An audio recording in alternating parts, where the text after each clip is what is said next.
सम्मान मेरे मन में मातृभूमि के प्रति है, वही सम्मान मेरे मन में मातृभाषा के प्रति है। हिंदी वो बोली है जिसमें पहली बार हमने मुस्कुराना सीखा, माँ के प्रति अपने एहसास को शब्द देना सीखा। ये दिन है मीरा के बेटे का, कबीर के वंशधरों का, महाप्राण निराला की तेजस्वी भाषा का। ये दिन है प्रेमचंद का, इतनी पुरानी परंपरा का, जो प्रसाद से होती हुई, महादेवी से होती हुई, वनेश्वर नाथ रेणु से होती हुई, और जिसे हम गर्व से माँ हिंदी कहते हैं, भारती कहते हैं, ये उसका दिन है। हिंदी का मतलब है हिंद में रहने वाले लोग। हिंदी शब्द की उत्पत्ति सिंधु नदी से हुई।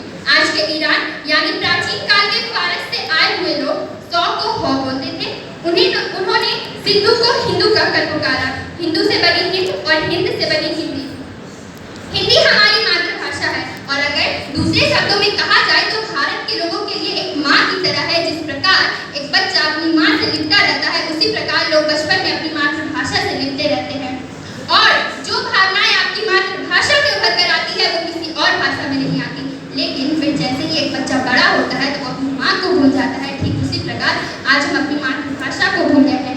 आज हम अपनी मातृभाषा से टूटते जा रहे हैं। और ये ठीक उसी प्रकार है, जब एक पतंग अपनी डोर से टूट जाती है तो उसके बाद दोनों का ही पतंग निश्चित होता है। अगर देखा जाए तो हमारे पूरे देश में लगभग 120 करोड़ लोग हिंदी बोलते हैं, जिसका मतलब है हर छठा व्यक्ति हिंदी समझता है।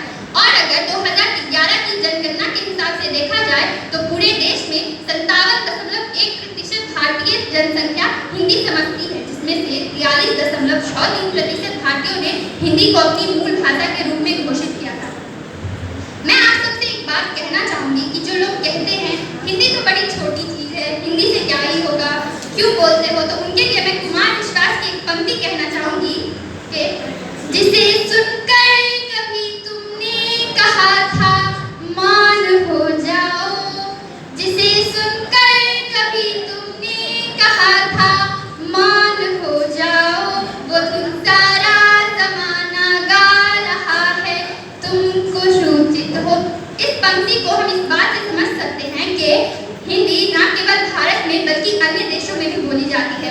Fiji, Mauritius, Guyana, Suriname, Nepal और संयुक्त अरब अमीरात में भी हिंदी या फिर इसकी मान्य बोलियों का उपयोग किया जाता है। फरवरी 2019 में अबू धाबी में हिंदी को न्यायालय की तीसरी भाषा के रूप में मान्यता मिली। और तो और हिंदी पूरे विश्व में तीसरी सबसे अधिक बोले जाने वाली भाषा है। लेकिन इतना सब कुछ होने के पश्चात भी आज हमारे देश में अगर कोई व्यक्ति हिंदी में बात करता है तो उसे हीन भावना से देखा जाता है।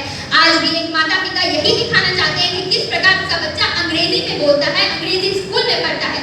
आज भी लोग जब बड़े बड़े मंच पर जाते हैं, ऑफिस में जाते हैं, इंटरव्यू में जाते हैं या फिर कहीं भी जाते हैं तो वे अंग्रेजी में बोलना पसंद करते हैं, क्योंकि उनकी ऐसी मानसिकता बन चुकी है कि जब वे शानदार अंग्रेजी बोलेंगे तभी उन्हें पढ़ा लिखा माना जाएगा। ऐसा देखा गया है कि अगर सामने वाला व्यक्ति अंग्रेजी में बात कर रहा हो तो हिंदी बोलने वाला कई बार दबाव में आ जाता है और शर्म महसूस करने लगता है। फिर वह भी हिंदी छोड़कर अंग्रेजी में बात करने लगता है, या जानते हुए भी कि सामने वाला व्यक्ति हिंदी समझ सकता है।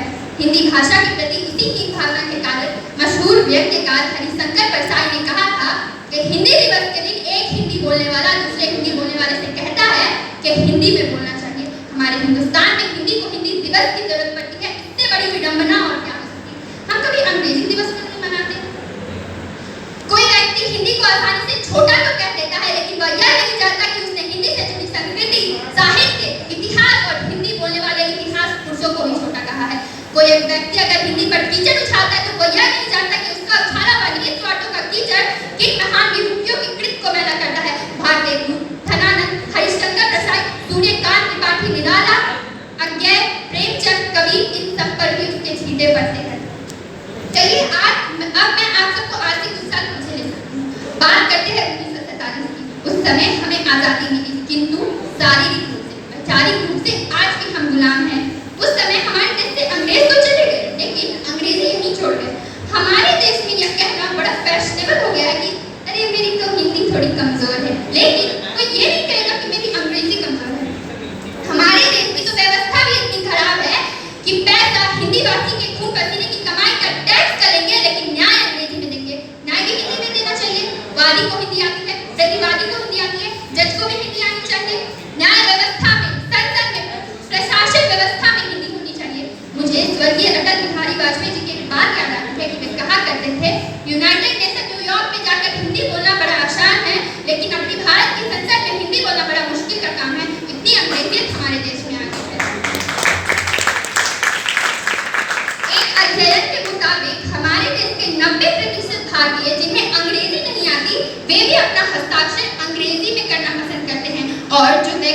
हिंदी में हस्ताक्षर करता है उन्हें अनपढ़ माना जाता है। हमारे अपने ही देश में हिंदी की ऐसी हालत होने का सबसे बड़ा यह कारण है कि इसकी मौजूदा स्थिति सिर्फ और सिर्फ एक भाषा की है। ये अभी तक नौकरी की भाषा नहीं बन पाई है। क्योंकि मान लीजिए अगर कोई विद्यार्थी विज्ञान के अध्यापक के पास जाए और पूछे कि आखिर मैं विज्ञान क्यों पढ़ूं, तो उसके पास इसका स्पष्ट उत्तर होता है कि अगर तू विज्ञान पढ़ेगा तो तू बड़ा डॉक्टर, तू बड़ा इंजीनियर या तू बड़ा साइंटिस्ट बन सकता है। लेकिन अगर कोई विद्यार्थी यही सवाल किसी हिंदी के अध्यापक से पूछे कि आखिर मैं हिंदी क्यों पढ़ूं, तो शायद उस अध्यापक के पास इसका स्पष्ट उत्तर नहीं होता। वो यह भी नहीं कह सकता कि तू हिंदी पढ़ के अच्छा साहित्यकार बन जाएगा, तू हिंदी पढ़ के अच्छा आलोचक बन जाएगा। ये बहुत बड़ा सवाल है। क्योंकि हम इस सवाल का ठीक तरह से जवाब नहीं दे पा रहे हैं, तो मुझे इसमें भी एक बड़ा रस दिखता है कि हिंदी पढ़ाने का महल इतना छोटा नहीं कि उसे किसी करियर यानी पेशे में बांध कर किसी के सामने रख दिया जाए। ये है हिंदी की महिमा। हिंदी करियर से बहुत आगे की चीज है। अब समय आ गया है कि हमें वैचारिक रूप से आजाद होना होगा। हिंदी को बाजार एवं रोजगार से जोड़ना होगा। हिंदी को भी उतना ही मजबूत बनाना होगा जितना कि आज विश्व की अन्य बड़ी भाषाएं हैं। हिंदी को भी आधुनिक युग की भाषा बनाना होगा। अंत में हिंदी की तारीफ में मैं कुछ लाइनें कहना चाहूंगी कि जिस भाषा में प्रेम पिता का